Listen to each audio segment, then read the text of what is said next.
Assalamualaikum warahmatullahi wabarakatuh. Perkenalkan, nama saya Yusi Harari, NPM 5019173 dari kelas 4E Parti PGSD. Baiklah, di sini saya akan menjelaskan materi mengenai silabus dan rencana pelaksanaan pembelajaran atau RPP kurikulum 2013. Silabus dikembangkan berdasarkan standar kompetensi lulusan dan standar kompetensi isi untuk satuan pendidikan dasar dan menengah sesuai dengan pola pembelajaran pada setiap tahun ajaran tertentu. Silabus digunakan sebagai acuan dalam pengembangan dan rencana pelaksanaan pembelajaran. Silabus adalah rencana pembelajaran untuk satu semester, di mana di dalamnya terdapat standar kompetensi, kompetensi dasar, tujuan pembelajaran, kegiatan pembelajaran, media, dan sumber serta alat evaluasi yang digunakan. Dalam hal pembelajaran tematik, maka silabus dikembangkan untuk pembelajaran satu tema satu silabus. Jadi, nantinya akan tertulis silabus tema apa, yang kemudian dimasukkan beberapa kompetensi dasar, beberapa bidang studi yang ada di dalamnya. Prinsip yang ketiga yaitu sistematis, yang berarti komponen-komponen silabus saling berkehubungan secara fungsional dalam mencapai kompetensi. Prinsip yang keempat yaitu konsisten, yaitu adanya hubungan yang konsisten antara kompetensi dasar, indikator, materi pokok atau pembelajaran, kegiatan pembelajaran, sumber belajar, dan sistem penilaian. Prinsip yang kelima yaitu memadai cakupan indikator, materi pokok atau pembelajaran, kegiatan pembelajaran, sumber belajar, dan sistem penilaian cukup untuk menunjang pencapaian kompetensi dasar. Prinsip yang keenam yaitu aktual dan konseptual, yang berarti cakupan indikator, materi pokok atau pembelajaran, kegiatan pembelajaran, sumber belajar, dan sistem penilaian memperhatikan perkembangan ilmu, teknologi, dan seni mutakhir dalam kehidupan nyata dan peristiwa yang terjadi. Prinsip yang ketujuh yaitu fleksibel, yang berarti keseluruhan komponen silabus dapat mengakomodasi keragaman peserta didik serta dinamika perubahan yang terjadi di sekolah maupun tuntutan masyarakat.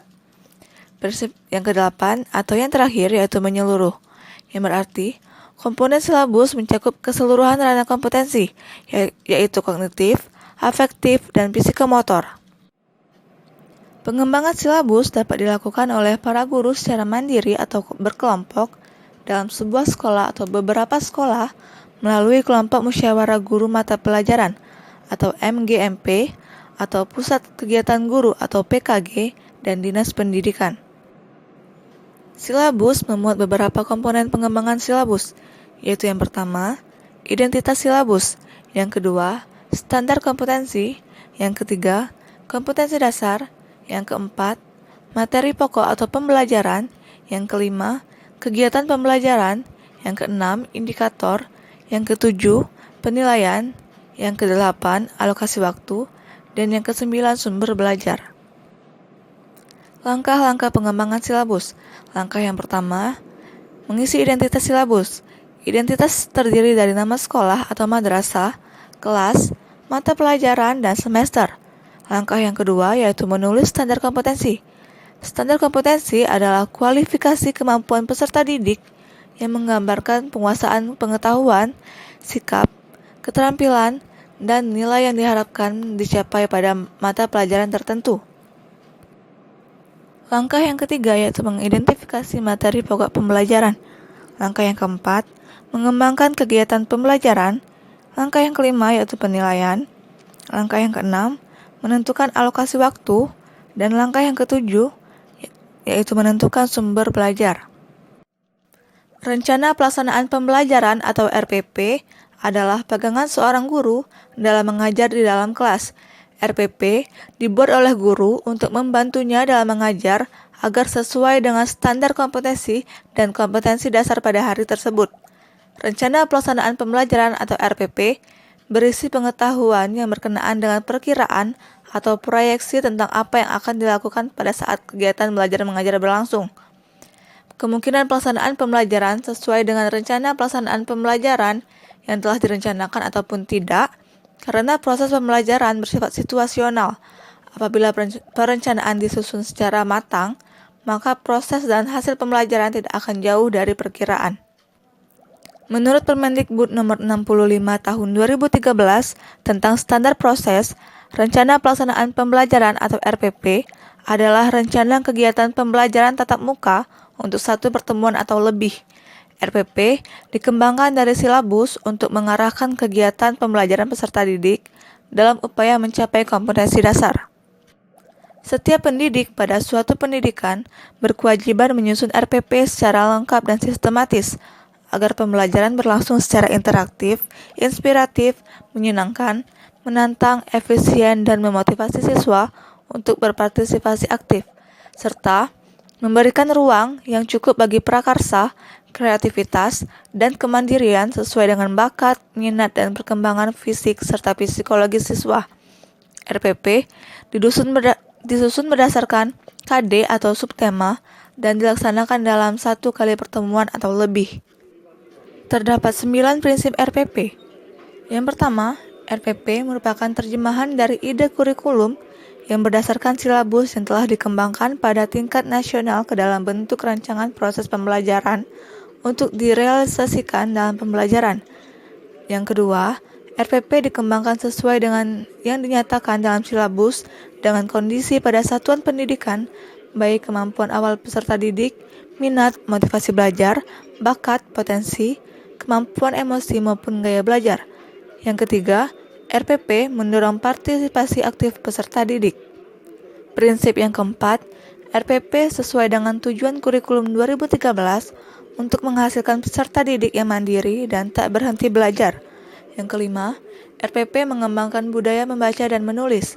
Yang keenam, proses pembelajaran dalam RPP dirancang untuk mengembangkan kegemaran membaca, pemahaman beragam bacaan, dan berekspresi dalam bentuk tulisan. Yang ketujuh, RPP membuat rancangan program, pemberian umpan balik positif, penguatan, pengayaan, remedi, dan umpan balik. Yang kedelapan, RPP disusun dengan memperhatikan keterkaitan dan keterpaduan antara KI dan KD, materi pembelajaran, kegiatan pembelajaran, penilaian, dan sumber belajar dalam satu keutuhan pengalaman belajar. Dan yang kesembilan, RPP disusun dengan mempertimbangkan penerapan teknologi informasi dan komunikasi secara terintegrasi, sistematif, dan efektif sesuai dengan situasi. Komponen dan sistematika RPP. Menurut Permendikbud nomor 81A tahun 2013, lampiran 4 tentang implementasi kurikulum pedoman pembelajaran, RPP paling sedikit memuat yang pertama, tujuan pembelajaran, yang kedua, materi pembelajaran, yang ketiga, metode pembelajaran, yang keempat, sumber belajar, dan yang kelima, penilaian. Menurut panduan teknis penyusunan RPP di sekolah dasar, pengembangan RPP disusun dengan mengakomodasi pembelajaran tematik atau yang disebut dengan RPP tematik. RPP tematik adalah rencana pembelajaran tematik terpadu yang dikembangkan secara rinci dari suatu tema.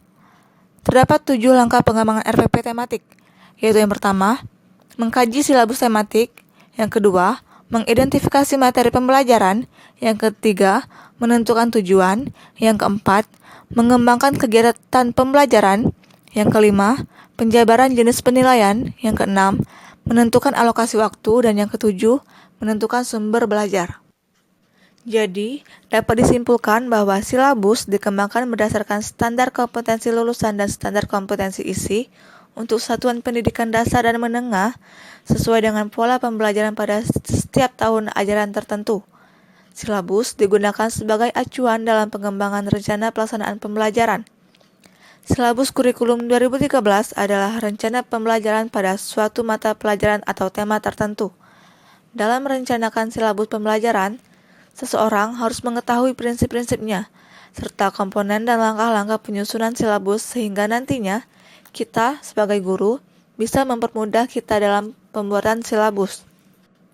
Rencana pelaksanaan pembelajaran atau RPP adalah rencana yang menggambarkan prosedur dan pengorganisasian pembelajaran untuk mencapai satu kompetensi dasar yang ditetapkan dalam standar isi dan dijabarkan dalam silabus. Lingkup rencana pembelajaran paling luas mencakup satu kompetensi dasar yang terdiri atas satu indikator atau beberapa indikator untuk satu kali pertemuan atau lebih. RPP merupakan persiapan yang harus dilakukan guru sebelum mengajar. Persiapan di sini dapat diartikan sebagai persiapan tertulis maupun persiapan mental, situasi emosional yang ingin dibangun, lingkungan belajar yang produktif, termasuk meyakinkan pembelajar untuk mau terlibat secara penuh. Mungkin itulah yang dapat saya sampaikan. Lebih dan kurangnya saya mohon maaf. Terima kasih. Wassalamualaikum warahmatullahi wabarakatuh.